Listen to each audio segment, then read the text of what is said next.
that. You know, they've tried it with other stars. They tried it with Jeanette McCurdy and Ariana Grande with Sam and Cat, spins off of Victorious and iCarly.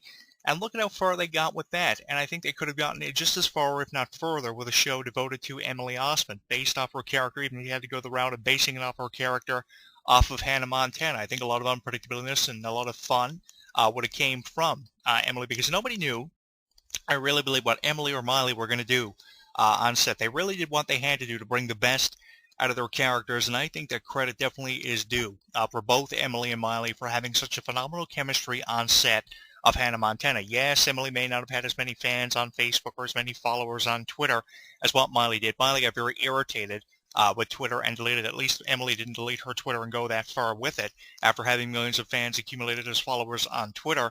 But the thing is, they had such a phenomenal chemistry, and they were able to pull it together at the last minute. And that's why the Hannah Montana movie dominated in the box office for several weeks when it debuted in April of 2009. What an amazing movie that was. The soundtrack sold millions of copies, with Rascal Flatts and Taylor Swift getting singles in on there. The majority of the soundtrack, of course, dominated by Hannah Montana and Miley Cyrus tracks. But Disney definitely did a great job with this one, producing that album and producing the movie months after its theatrical release, and it was because of that phenomenal chemistry. And the interesting thing is, you know, the supporting cast members in the way of actors and actresses for Hannah Montana, especially Hannah Montana Forever, the fourth and final season, had a lot of great things to say about Miley and Emily, despite their animosity they had for one another. Sharing that animosity definitely got them a long way, because a lot of people found it very difficult to find things negatively to say about Miley and Emily, because a lot of people said they were a joy to be around. They were fun to be around. They were very unpredictable, and they made the show as fun as what it was to shoot and collaborate. Jason Earls was someone who was on blogtalkradio.com a number of years ago and put over Miley and Emily very prominently and said they had bright futures ahead for them. He didn't know what direction he was going in, but he knew that they had bright futures because of what they did for the TV series, and they know that years after the show finished up. It's been a decade. As I mentioned here earlier, we have 400 million fans on Facebook for Miley and over 4 million for Emily, looking forward to her role in Young and Hungry. And a lot of people have asked me questions about this new image that Emily Osment is trying to convey. I think she's trying to stick with her similar image from years ago. She's not trying to go all out with it in the way of an Ariana Grande who's starting to wear those low-cut tops. I've seen those photos she's been posting of herself on Facebook, Twitter, and on her official website. She's going the way of a Demi Lovato and a Britney Spears very fast, and I hope she's not going as fast as what I think she's going. I've seen her wearing those low-cut tops and these skirts for performances. Her Christmas special, of course, with Michael Bublé. The attire she chose to wear, they are very not so much discreet in earlier years of her career like she was. She's becoming more revealing as time goes on. I think Emily, although she's being a little bit more revealing with Young and Hungry, I think she's trying to convey a similar image, and I'll go ahead and give her the benefit of the doubt for not going all out and going so drastic as people like Ariana have been recently trying to get noticed. And I think really that's what it comes down to. That's why we've seen Miley do so many provocative things over the last number of years. It's just try to get noticed, you know, either it be smoking a joint on stage, putting someone's underwear in her mouth that were thrown on stage during a performance of Miley Cyrus, her choice of attire for the Robin Thicke performance all those years ago. Remember that? And how many Halloween costumes it sold. It was truly unbelievable, putting into perspective the numbers the Halloween costumes got and the downloads of the singles when they combined the songs Blurred Lines and We Can't Stop for We Can't Stop Blurred Lines. Remember that? A very controversial performance. I remember reading so many Facebook posts that day. I got so irritated by it, I clicked it off almost immediately after reading probably 3 to 5 posts referring to the same thing. Everybody taking it to an unnecessary level with that performance. And I think really we need to back off Miley Cyrus. We're criticizing her either on Facebook or we're sending provocative tweets her way, not really agreeing with what she's doing. But what it comes down to is how much the celebrity wants attention and how far they will go to achieve it. And I've talked about a lot of things. I've documented a lot of incidents with the entertainment business with this video blog on YouTube and the audio archives and the radio forum on my website. And I know what it takes. I know how far a celebrity will go, and sometimes celebrities go further than others, and Miley is one to go further than others in recent years. She's been the victim of a lot of slander, a lot of controversial comments from fans and other celebrities. Jamie Foxx was someone who got all over her years ago with some very controversial comments, an incident, of course, deriving from them and what they believed of one another. I remember that. I remember all the things that were documented, especially in 2013 after the dropping of the album Bangers, which featured singles like We Can't Stop, Wrecking Ball, and 23, which was one of the more controversial Miley Cyrus songs that were ever dropped. But despite the controversial songs like 23, We Can't Stop, and Wrecking Ball from Bangers in 2013, definitely they were great songs. One of them made it to the top of the Billboard charts, 23.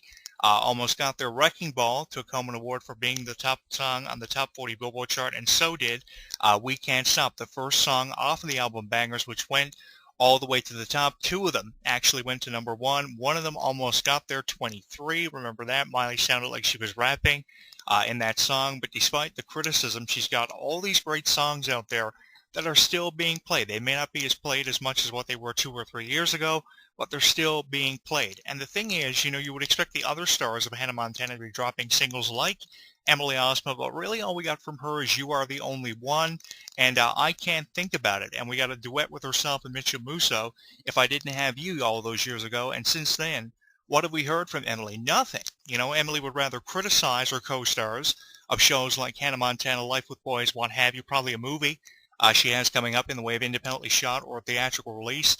Kiss Me was a great one for her, and this one coming up now, her latest, Young and Hungry, produced by Ashley Tisdale's production company, Blondie Girl Productions. Really looking forward to seeing what Ashley Tisdale will do for Emily Osment. Really excited about that pairing, by the way, Ashley and Emily, because they know each other from shows like Hannah Montana. They've worked together before, and you couldn't ask for a better pairing. If only Miley could work with people she's worked with before on projects or movies. She focuses on her music more so now. She said in a radio interview, actually several years ago, just to clarify it for you, this is why we're not seeing Miley in many acting roles as of late. The last one I saw her in had to be either LOL or So Undercover. She said she wanted to focus on music because that was her first original love. She wanted to stick with that, while people like Emily and Jason Earl stuck with, doing the acting thing. She wanted to do the music thing, and she's getting publicity for it. Not so much positive publicity, but at least she's getting publicity for it. The interesting thing about Emily is people will always remember Emily for being just Emily.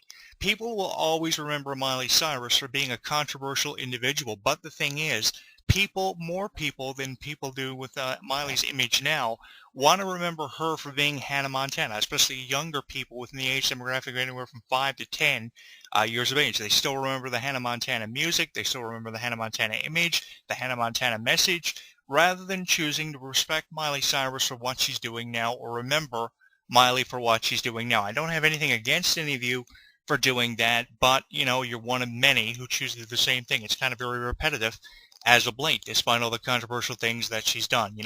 Am I the only one out there? I wonder this sometimes. Am I the only one out there that's chosen to give Miley Cyrus the benefit of the doubt and kind of back off from criticizing her? I hate criticizing celebrities who are actually trying to make a difference. Miley, I think, is one of them, with 400 million fans on Facebook and so many million on Twitter. She got frustrated at one point, as I mentioned here earlier, because of the 150-word limitation on Twitter. And just how you were so limited, she deleted her Twitter account because she had so many millions of followers. She recreated and reopened her Twitter account, got just as many, if not more. It's amazing how many fans they have on Facebook, these celebrities that fall into the same category of a Miley Cyrus, or how many fans they have following them on Twitter. Ashley Tisdale, 28 million. Emily Osment, as I mentioned, 4 million. Miley Cyrus outnumbering all of it. So obviously, despite your criticism, you obviously benefit Miley because you're giving her the benefit of the doubt by either subscribing to her on Facebook and following her on Twitter, and as a result of it, she's compiled more fans on Facebook and more followers on Twitter in the 400 million mark than an Ashley Tisdale or an Emily Osment. That is amazing. So you criticize her, but at the end of the day, you're making her number one, either with CD sales or with a movie deal she just recently puts out. Miley can go away from the movie scene and come back within 5 to 6 years, over half of a decade, and still go all the way to the top. With a movie like LOL or So Undercover, of course, in the past, she can come back. Her reputation for being an actress, and she can just get as much publicity as what she did 5 or 6 years ago to that point if she were to do that. I've always been a big fan of Miley Cyrus. It's one thing I've never denied on this radio show. Will I be as big of a Miley Cyrus fan 5 years from now? Probably. I'll probably be a big Miley Cyrus fan just as much as I am now then.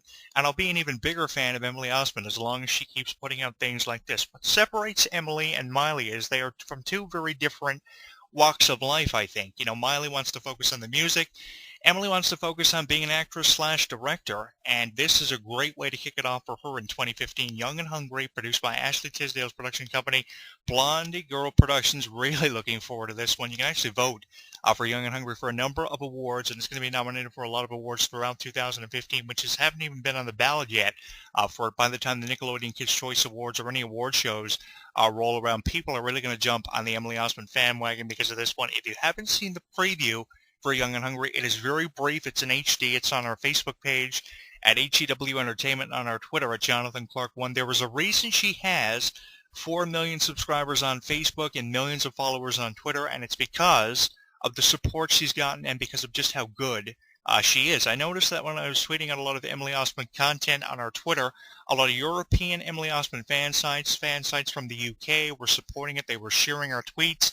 Thank you so much for this. If more and more people start sharing our Emily Osment tweets, she's going to find her way back into our conversation, which she disappeared from all those years ago, because I couldn't find anything relevant to talk about when an Emily Osment situation rather than a Miley Cyrus one, because Miley was always putting something out to talk about. There was never a moment where Miley Cyrus, especially throughout the year of 2013, 2 years ago, a little over 2 years ago, Miley was always putting something out to be the focus of entertainment and to always find a way into the tabloids. But Emily Osment was kind of backing off, and you kind of had to respect her for doing that, because a lot of celebrities don't tend to back off. Some celebrities do, but you don't hear about it enough. You hear more about a Miley Cyrus or a Britney Spears nowadays than you do about someone like an Emily Osment, and that's only because she backed off. But in my opinion, Emily is back and looking better than ever. What do you think of it? Let us know on our Facebook page at HEW Entertainment and on our Twitter at Jonathan Clarke 1. You can also leave it for us in the comments of this video and our YouTube channel at Jonathan Clarke 22.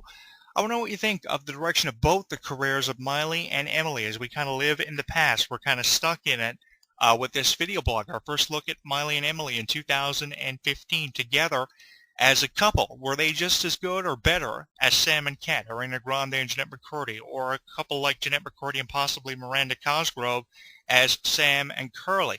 What do you think of it? Do you think they were a better couple as any of the cast members of Wizards of Waverly Place? Good Luck Charlie. Do you think they were definitely the most dominant one? Maybe 10 years ago, but if you were to put them up against a team like Ariana Grande and Jeanette McCurdy now in 2014, 2015, despite having only one season of Sam and Cat, do you think they would be able to still be the dominant couple? That's an interesting poll I could throw up on our website or throw out for you on our Facebook page or on our Twitter. Do you think they would be as big in 2015 as they were in 2004 when the show premiered, when you didn't have the